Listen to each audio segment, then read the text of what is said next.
समाज शिक्षक संघ यूट्यूब चैनल में आपका हार्दिक अभिनंदन। आज हम मनोविज्ञान का पार्ट 2 पढ़ने जा रहे हैं।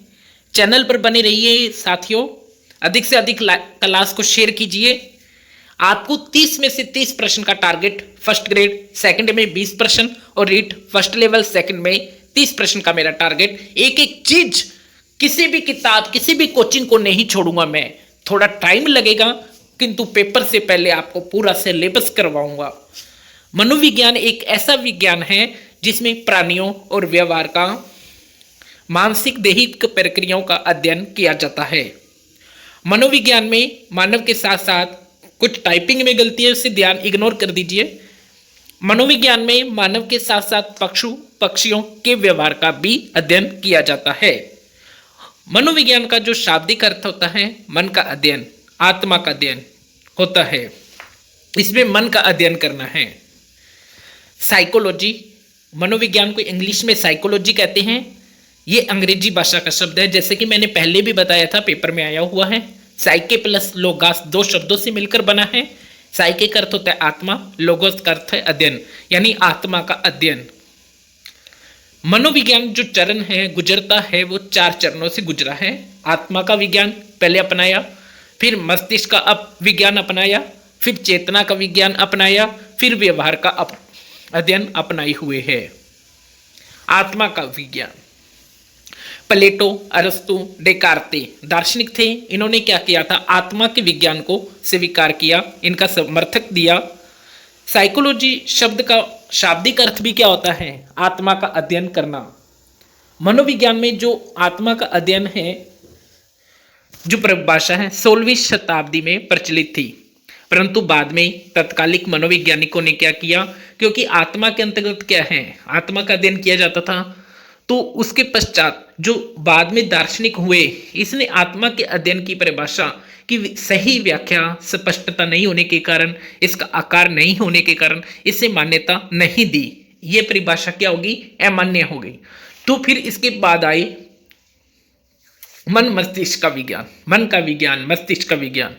लगभग जो आत्मा की परिभाषा अमान्य हो गई, तो 17वीं शताब्दी के दार्शनिक आए, उन्होंने इसे मन का विज्ञान कहा कि मनुष्य के अंदर जो मन होता है उसका अध्ययन करना ही क्या है, मनोविज्ञान है। इसमें जो इटली के पंपोलोजी व थॉमस रीड का नाम भी उल्लेखनीय है। किंतु कुछ समय पश्चात मन की परिभाषा भी अमान्य होगी। क्योंकि ये अमान्य क्यों हुई, मन के अंतर्गत केवल व्यक्ति के मन का अध्ययन होता है, वो खुद को सही भी बताएगा। बहुत ही कम कारण होंगे कि व्यक्ति खुद को गलत बताएगा। उसके पश्चात आया चेतना का विज्ञान। 19वीं शताब्दी में मनोवैज्ञानिकों के द्वारा चेतना का विज्ञान कहा गया। चेतना क्या होती है? चेतना एक ऐसी प्रक्रिया है जिसके द्वारा आपको किसी कार्य को करने के लिए प्रेरित होते हैं। प्रेरणाएं एक चेतना होती है। 19वीं शताब्दी में इसको प्रचलित हुआ। फ्राइड का नाम उल्लेखनीय है।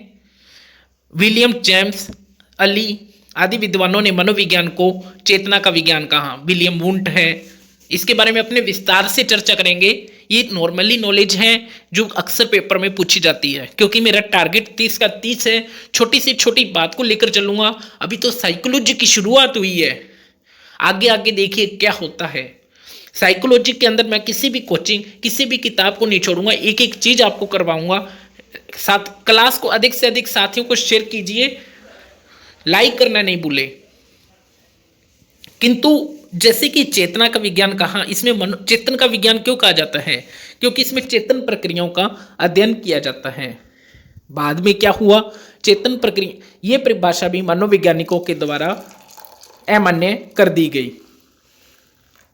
फिर इसे एक नई मनोवैज्ञानिक का अस्तित्व आया, जिसे कहा जाता है व्यवहार का विज्ञान। इसका प्रतिपादन एक पेपर में प्रश्न आया हुआ है, मैं आपको बताऊं। वर्तमान में मनोविज्ञान है, उसमें क्वेश्चन था आत्मा का विज्ञान, चेतना का विज्ञान, व्यवहार का विज्ञान, व्यवहार व अनुभूति का विज्ञान। पहले दो तो होंगे नहीं। अब आपको ये बताना है कि आजकल जो मनोविज्ञान है व्यवहार का विज्ञान है या व्यवहार व अनुभूति का विज्ञान है, तो इसकी सही आंसर होता है व्यवहार व अनुभूति का विज्ञान है। इसका प्रतिपादन 1913 में वाटसन ने किया था। 20वीं शताब्दी में मनोविज्ञान को व्यवहार का विज्ञान कहा। इसके जो समर्थक थे स्किनर, वुडवर्थ, वाटसन, इन्होंने इसके समर्थक थे। वाटसन ने क्या कहा था, तुम मुझे एक बालक दो जो जैसा तुम चाहते हो मैं वैसा बना दूंगा। वुडवर्थ ने कहा मनोविज्ञान ने पहले आत्मा का त्याग किया, फिर चेतना का त्याग किया, मन मस्तिष्क का त्याग किया, अब किसको अपनाए हुए हैं, व्यवहार को। गलतियों को मत जाइए, टाइपराइटर की गलती के कारण है। इंपॉर्टेंट फैक्ट्स जो अक्सर पेपर में पूछे जाते हैं। मनोविज्ञान को प्राचीन काल में दर्शन शास्त्र के रूप में जाना जाता था।